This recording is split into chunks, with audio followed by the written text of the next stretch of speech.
Bismillahirrahmanirrahim. Assalamualaikum warahmatullahi wabarakatuh.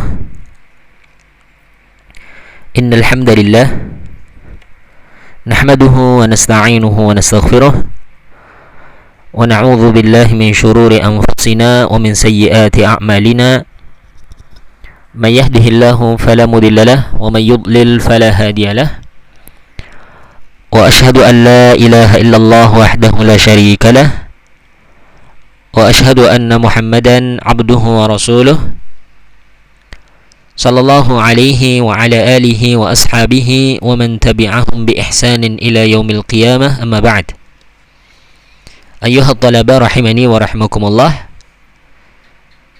Alhamdulillah, kita bersyukur kepada Allah Subhanahu wa taala atas limpahan nikmat yang telah Allah Subhanahu wa taala berikan kepada kita, sehingga kita bisa melanjutkan pelajaran kita dari pelajaran shorof.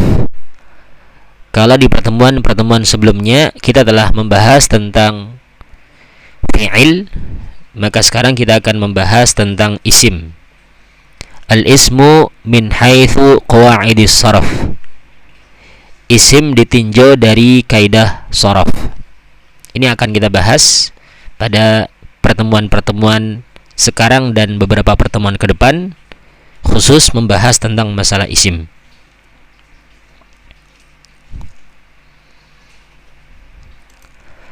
Ayuh talaba rahimani wa rahimakumullah. Al-ismu min haitsu qaidus sarf. Isim ditinjau dari kaidah sarf ini akan kita sampaikan dalam 7 pembahasan insyaallah. Pembahasan yang pertama adalah isim dilihat dari jenisnya. Nanti akan kita sampaikan terbagi menjadi 2. Ada isim namanya isim mudzakkar dan ada isim namanya isim muannats. Kemudian pembahasan yang kedua adalah isim dilihat dari jumlahnya. Nanti akan kita sampaikan insyaallah terbagi menjadi 3. Ada isim namanya isim mufrad, yakni tunggal, mutsanna 2, jamak banyak. Pembahasan yang ketiga nanti insyaallah kita akan membahas isim dilihat dari susunannya. Nanti ada isim namanya isim jamid, ada juga isim namanya isim mushtaq.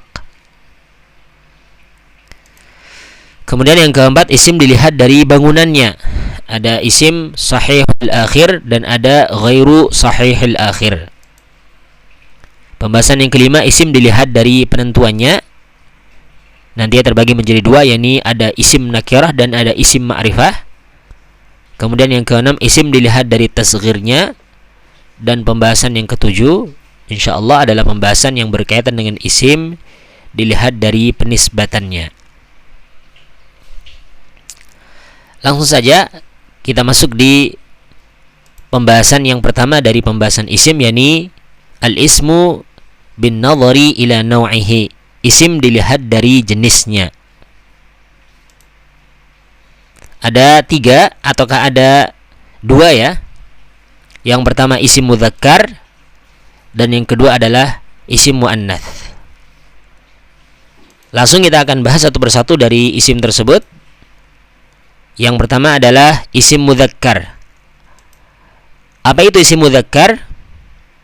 Isim mudzakkar itu adalah isim yang menunjukkan laki-laki, baik itu manusia, binatang maupun benda mati. Ini disebut dengan isim mudzakkar. Contohnya rajulun, hisanun, usfurun, kitabun, qalamun, babun. Artinya di sini ada babun, artinya adalah pintu, qalamun pena, kitabun buku, usfurun burung-burung kecil, hisanun kuda, rajulun laki-laki. Ini contoh ya. Contoh isim-isim mudzakkar yang menunjukkan bentuk laki-laki, baik manusia, binatang maupun benda mati. Kemudian yang kedua adalah isim muannats. Apa itu isim muannats? Isim muannats itu adalah isim yang menunjukkan perempuan, baik manusia, binatang maupun selainnya. Contohnya sa'atun, ya, sayyaratun, imra'atun, ummun. Sa'atun itu artinya jam, sayyaratun mobil, imra'atun perempuan, ummun ibu.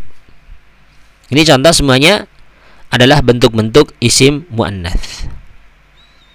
Kemudian selanjutnya yang perlu kita tahu juga tentang tanda-tanda isim muannats.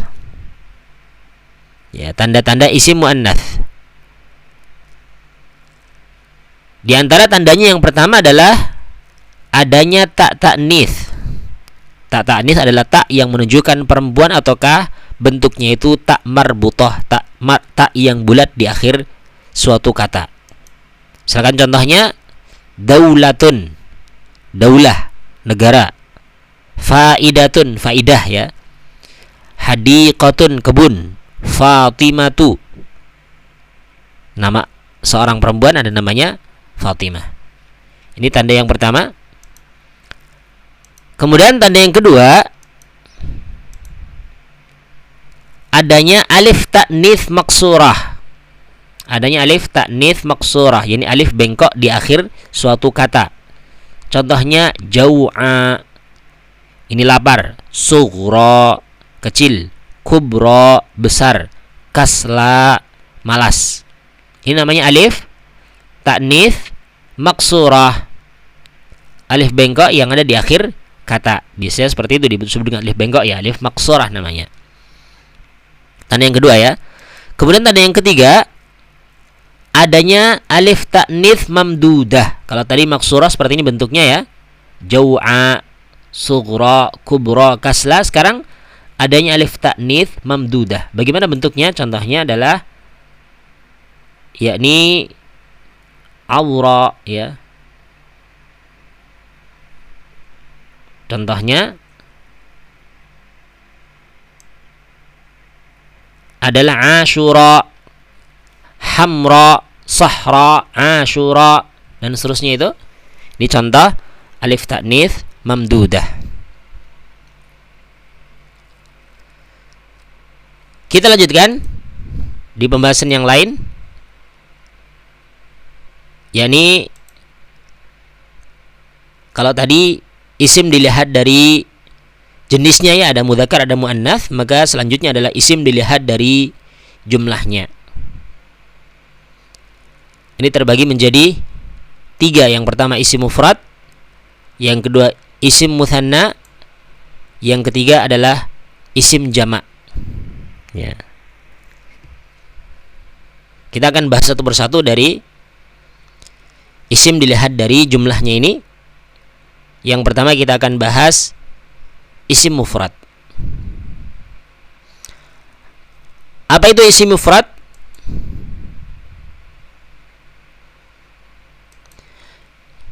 Isim mufrad itu adalah isim yang menunjukkan makna tunggal, menunjukkan makna satu, baik itu manusia, binatang maupun benda mati, baik laki-laki maupun perempuan. Kalau tadi kan dari segi jenisnya itu ada mudzakkar, laki-laki, muannats, perempuan. Sekarang mufrad itu umum, laki-laki maupun perempuan, yang jelas menunjukkan satu, tunggal. Contohnya misalnya kitabun, buku, kalbun, anjing, hisanun, kuda, talibatun, siswi, talibun, siswa, ya. Murid laki-laki, murid perempuan. Ini talibun, murid laki-laki, talibatun, murid perempuan. Ini contoh isim mufrad, menunjukkan makna tunggal, satu, manusia, binatang maupun benda mati. Ini isim mufrad. Kemudian yang kedua adalah isim mutsanna. Apa itu isim mutsanna? Isim mutsanna adalah isim yang menunjukkan makna dua, baik manusia, binatang maupun benda mati. Bagaimana bentuknya? Yakni dengan menambahkan huruf alif dan nun pada akhir mufradnya ketika rafa. Pembahasan rafa, nasab, jar, khofat itu di pembahasan nahwu, ya. Tidak perlu kita sampaikan di sini karena ada pelajaran sendiri. Ketika dalam keadaan rafa, maka isim mutsanna itu ditambahkan alif dan nun di akhirnya. Contohnya hadarat talibani. Mufradnya kan talibun, ya, at-talibu, ya. Ini mufrad bentuk tunggal. Kalau bentuk dua, kalau hadarat talibu, telah hadir seorang murid ya. Tapi kalau hadarat talibani, telah hadir dua murid laki-laki ya. Ini mutsanna. Jadi kalau perempuan berarti hadarat talibatani. Seperti itu ya. Ada tak marbutahnya tambah alif dan nun di akhirnya. Ini kalau dalam keadaan rafa, alif dan nun ini di akhirnya, talibani, hadarat talibani. Dan menambahkan huruf ya yang sebelumnya berfathah dan nun yang berkasrah dalam keadaan nasab. Ini juga pembahasan nasab itu ada di pembahasan nahwu ya. Contohnya adalah ra'aitut talibaini. Ra'aitut talibaini. Aku melihat dua murid laki-laki. Ini kalau laki-laki ya. Kalau ra'aitut talibataini berarti aku melihat dua orang murid perempuan. Dan juga dalam keadaan jar ataukah khafat juga sama ya. Tambahkan ya dan nun di akhirnya. Ya-nya itu sebelumnya adalah berfathah, nunnya berkasrah. Contohnya sallamtu ala talibaini. Aku mengucapkan salam kepada dua murid laki-laki. Kalau perempuan berarti sallamtu ala talibataini. Seperti itu. Ini namanya mutsanna. Selanjutnya, ini dulu saja. Nanti untuk jamaknya kita lanjutkan di pertemuan yang ataukah di sesi yang selanjutnya nanti insyaallah. Ini difahami dulu baik-baik tentang mufrad dan mutsanna. Wallahu taala a'la wa a'lam.